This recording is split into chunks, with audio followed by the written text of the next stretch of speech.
भारत माता की, भारत माता की, छत्रपती शिवाजी महाराज की, धर्मवीर छत्रपती संभाजी महाराज की, भारतरत्न डॉक्टर बाबासाहेब आंबेडकरांचा, हिंदवी स्वराज्याचे सरसंस्थापक छत्रपती शिवरायांना मानाचा मुजरा करतो। भारतीय राज्यघटनेचे शिल्पकार भारतरत्न डॉक्टर बाबासाहेब आंबेडकर यांना मानवंदना अर्पित करतो।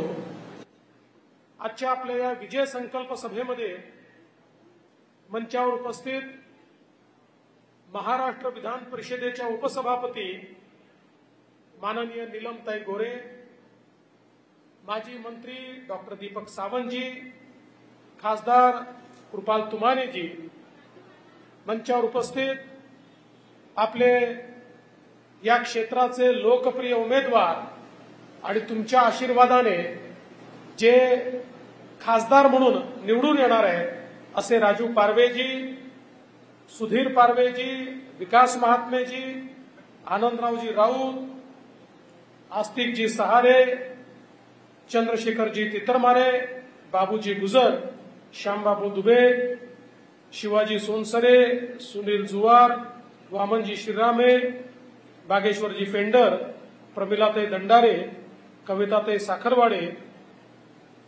तळेकरजी, त्याचप्रमाणे पंकजजी मेश्राम, अश्विनीताई शिवणकर, नेहाताई भोकरे, शिरीषजी मेश्राम, विनोदजी इटकेलवार, दिलीपजी सोनटक्के, रोहितजी पारवे। या ठिकाणी थोडे उशिरा आले असे आपले अध्यक्ष अरविंदजी गजबिये, सर्वच मंचावरील मान्यवर आणि या ठिकाणी उपस्थित भारतीय जनता पार्टी, शिवसेना, राष्ट्रवादी काँग्रेस, रिपाई, आपल्या संपूर्ण महायुतीचे सर्व पदाधिकारी आणि कार्यकर्ता भगिनी आणि बंधूंनो, आज रामटेक लोकसभा मतदार क्षेत्रातून राजू पारवे यांना आशीर्वाद देण्याकरता आपण सगळे एकत्रित आलो आणि मला विश्वास आहे मागच्या काळामध्ये 2 वेळा कृपाल भाऊंना आपण आशीर्वाद दिला। कृपाल भाऊंनी देखील अतिशय चांगलं काम केलं। आता राजू भाऊंना संधी मिळाली आहे आणि आपल्या सगळ्यांच्या आशीर्वादाने रामटेकचा धनुष्यबाण हा निश्चितपणे दिल्लीला पोहोचेल याबद्दल माझ्या मनात कुठलीही शंका नाही। आपण सगळ्यांनी एक गोष्ट लक्षात घेतली पाहिजे, ही निवडणूक ग्रामपंचायतची नाही, नगरपालिकेची नाही, जिल्हा परिषदेची नाही, विधानसभेची नाही, ही निवडणूक देशाचा नेता निवडण्याची निवडणूक आहे। देशाचा नेता कोण असेल, कोण देश चालवेल, कोण देश चालवू शकतं, कोणाच्या हातात देश सुरक्षित राहणार आहे, कोणाच्या हातात देशाची प्रगती होणार आहे, याचा निर्णय करणारी ही निवडणूक आहे। या निवडणुकीमध्ये 2च खेमे आहेत। एक आहे आपला एनडीए, आपली महायुती, ज्याचं नेतृत्व माननीय मोदीजी करतायत, आणि दुसरीकडे महाविकास आघाडी किंवा इंडिया आघाडी आहे, ज्याचं नेतृत्व राहुल गांधी करतायत। हा सामना बर्वे आणि पारवे मधला नाही आहे, हा सामना मोदी आणि राहुल गांधींमधला आहे। आणि आपली युती कशी आहे? आपली युती अशी आहे की आपल्या युतीला मोदीजींचं मजबूत इंजिन आहे।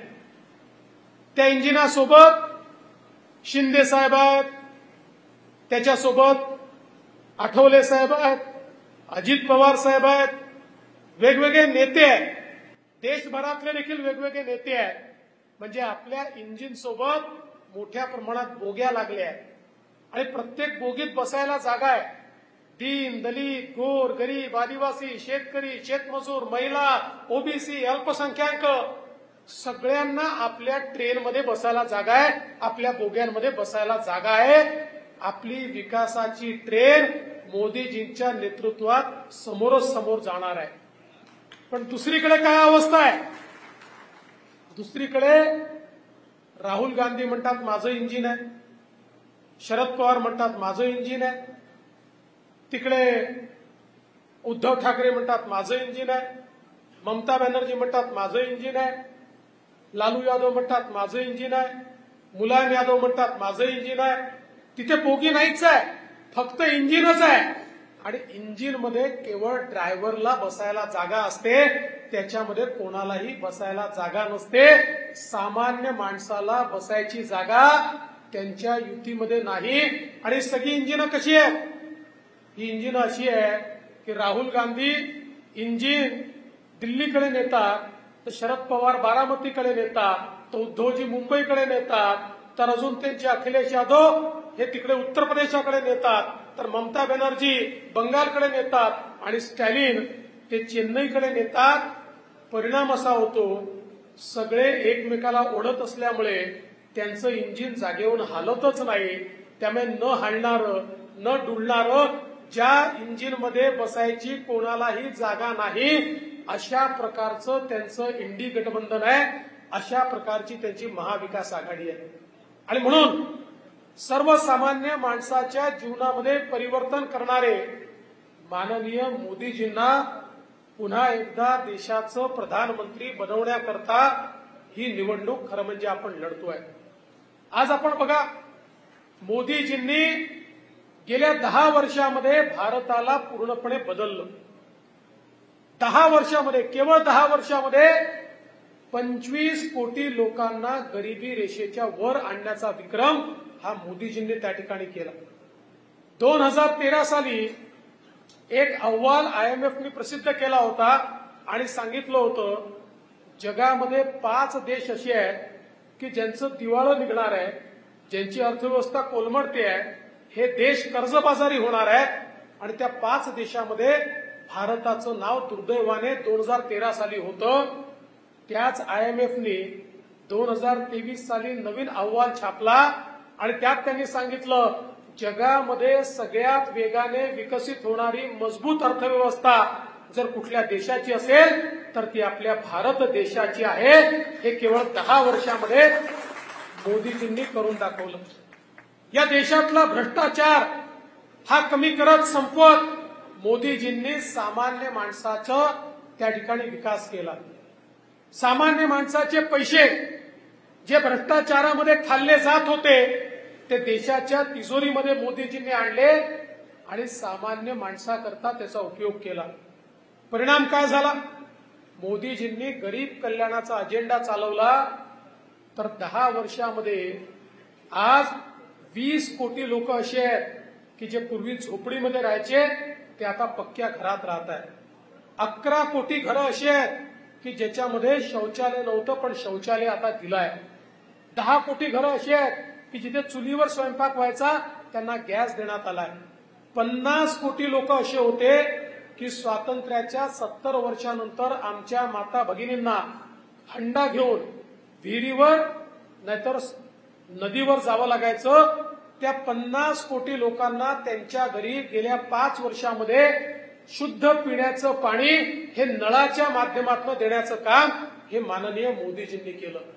55 कोटी लोकांना 5 लाखापर्यंत इलाज मोफत मिळेल. त्यांना कुठलंही ऑपरेशन करावं लागलं तरी मोफत, ऍडमिट व्हावं लागलं तर ऍडमिशनचे पैसे मोफत, दवाई लागली तर दवाई देखील मोफत.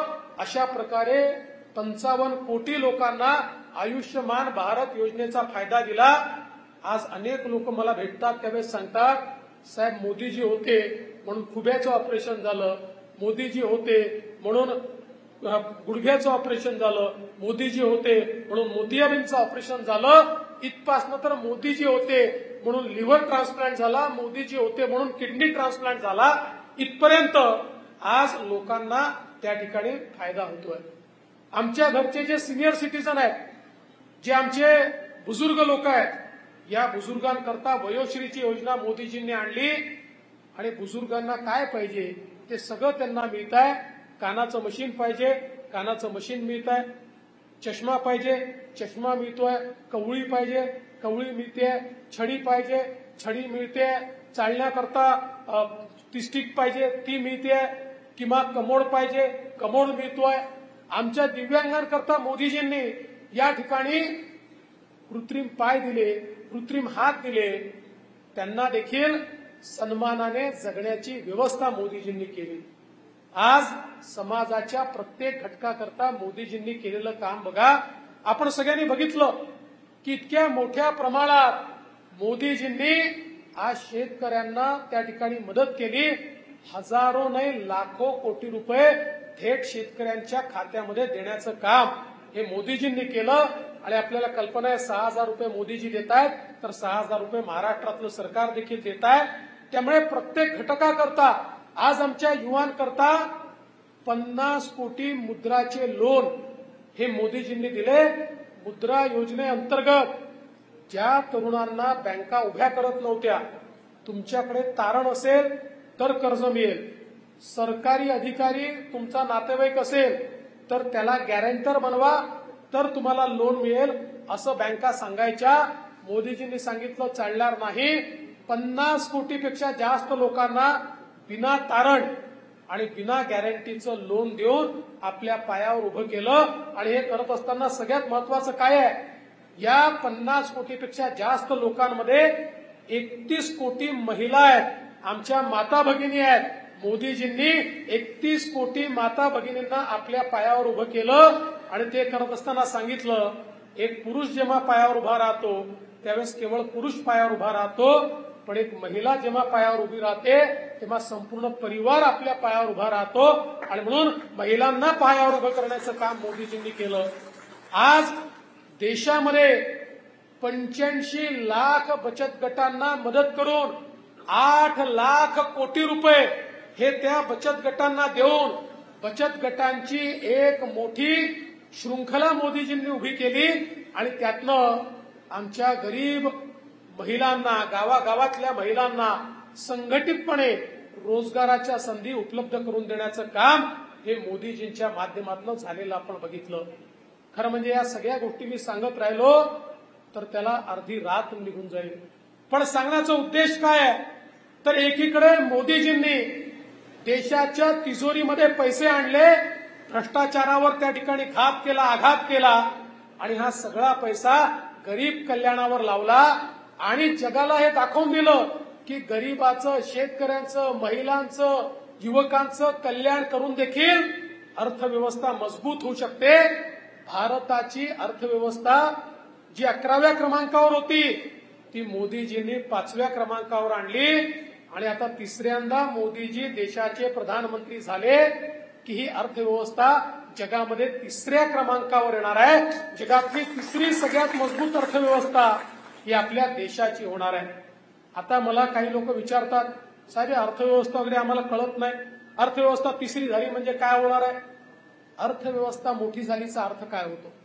जेव्हा अर्थव्यवस्था मोठी होते त्यावेळी संधी तयार होतात, अर्थव्यवस्था मोठी होते रोजगाराची निर्मिती होते, अर्थव्यवस्था मोठी होते इन्फ्रास्ट्रक्चरचं काम होतं, अर्थव्यवस्था मोठी होते रस्ते बनतात, रेल्वे बनतो, पूल बनतो, अर्थव्यवस्था जेव्हा मोठी होते त्यावेळी संरक्षणाकरता पैसा उपलब्ध होतो, अर्थव्यवस्था जेव्हा मोठी होते गरीब कल्याणाचा अजेंडा चालतो, अर्थव्यवस्था जेव्हा मोठी होते देशाच्या तिजोरीत पैसा येतो, तो गरीबाच्या विकासावर, मध्यमवर्गीयांच्या विकासावर, शेतकऱ्यांच्या विकासावर खर्च करता येतो। जगाच्या पाठीवर ज्याची अर्थव्यवस्था मजबूत असते त्याच देशाचे नागरिक सुखी असतात, कारण सरकार त्यांच्याकरता जनकल्याणकारी योजना तयार करू शकतं। अर्थव्यवस्था मोठी झाल्यामुळे आज आमच्या तरुणाईच्या हाताला काम मिळणार आहे, आज आमच्याकडे रोजगाराची निर्मिती होणार आहे। आपण बघितलं गेल्या 10 वर्षामध्ये या देशामध्ये इन्फ्रास्ट्रक्चरचं झालेलं काम आपण बघितलं। आपल्या सर्वांचे लाडके नेते माननीय नितीनजी गडकरी यांनी ज्या प्रकारे मोदीजींच्या नेतृत्वात संपूर्ण देशामध्ये रस्त्यांची निर्मिती केली, आपल्याला तर आपला जिल्हा बघितला तर आपल्या लक्षात येतं जिल्ह्यामध्ये इतक्या मोठ्या प्रमाणात आज रस्ते झाले आहेत, सिमेंट कॉन्क्रीटचे रस्ते झाले आहेत, मोठे मोठे रस्ते झाले आहेत, कनेक्टिव्हिटी झाली आहे। मांडळ असेल, कुई असेल, नागपुरातनं इथे पोचता पोचता शहर संपत नाही अशा प्रकारची परिस्थिती आहे, कधी निघालो आणि कधी पोहोचलो समजत नाही, अशा प्रकारचे रस्ते आज या ठिकाणी झाले। पण केवळ इथेच नाही तर नितीनजींनी महाराष्ट्रात आणि संपूर्ण देशामध्ये रस्ते त्या ठिकाणी तयार केले। आज अंबोऱ्याच्या ब्रिजचा उल्लेख या ठिकाणी आपण सगळ्यांनी केला, अतिशय आयकॉनिक अशा प्रकारचा ब्रिज झाला आणि आता आपण 300 कोटी रुपये त्या ठिकाणी राज्य सरकारकडनं दिले. आपण जलपर्यटनाची व्यवस्था त्या ठिकाणी करतोय. बंधू भगिनींनो, जगामध्ये सर्वात जास्त रोजगार हा पर्यटनातनं तयार होतो. जिथे पर्यटन विकसित होतं त्याच ठिकाणी रोजगाराची निर्मिती होते. युरोपमधले तर अर्धे देश असे आहे की ज्यांच्याकडे उत्पादन नाही, ज्यांच्याकडे शेती नाही, केवळ पर्यटनाच्या भरोशावर ते जगामध्ये विकसित देश म्हणून त्या ठिकाणी काम करतायत. आणि म्हणून पर्यटनावर भर दिला पाहिजे. आज गोसीखुर्दचं एवढं बॅकवॉटर आपल्याकडे आहे आणि म्हणून अंभोऱ्याचा प्रोजेक्ट आपण हातामध्ये घेतला. येत्या काळामध्ये महाराष्ट्र नाही, जगातले देशातले पर्यटक हे आपल्या अंभोऱ्याला आलेले आपल्याला पाहायला मिळतील. या ठिकाणी जलपर्यटनाच्या माध्यमातून एकीकडे आपल्या जिल्ह्यामध्ये वन पर्यटन मोठ्या प्रमाणात सुरू झालंय. आपण तर टायगर कॅपिटल आहोत. आता देशभरातले लोक वाघ पाहण्याकरता आपल्याकडे येतात, पण नुसतं वाघ पाहून आता परत जाणार नाही. ते सगळे लोक अंभोऱ्याला येतील आणि जगत देशातलं सर्वोत्तम जलपर्यटन आपण त्या ठिकाणी सुरू करतो. ते जलपर्यटनाचा आनंद देखील घेतील.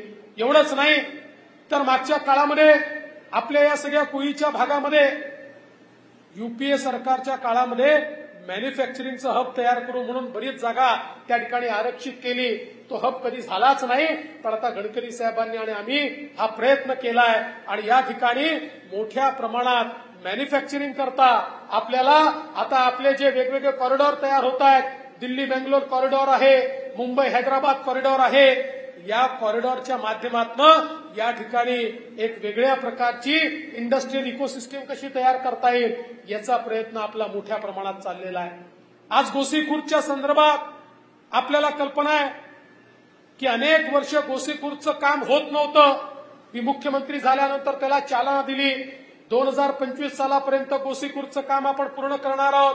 पण हे करत असताना त्याचे पुनर्वसनाचे प्रश्न खूप महत्वाचे होते. इतक्या वर्षानंतर आपण पुनर्वसनाचे प्रश्न उघडले. पुन्हा एकदा त्या पुनर्वसनाच्या प्रश्नांवर आपल्याला त्या ठिकाणी ऍडिशनल पैसा देता येत नाही म्हणून सरकारने सांगितलं, पण मी स्वतः ओव्हररूल करून त्या ठिकाणी तो पैसा देण्याचं काम केलं. 250 कोटी रुपये आपण त्या ठिकाणी दिले. पण मला कल्पना आहे अजूनही सगळे प्रश्न सुटले नाहीत. या ठिकाणी सुधीर भाऊंनी, राजू भाऊंनी तिथले प्रश्न मांडलेले आहेत. आता काळजी करू नका, पुन्हा सिंचन विभाग माझ्याचकडे आलेला आहे. ही निवडणूक संपली की एक बैठक त्याची लावतो. आता आचारसंहिता असल्यामुळे फार काही या ठिकाणी बोलता येणार नाही.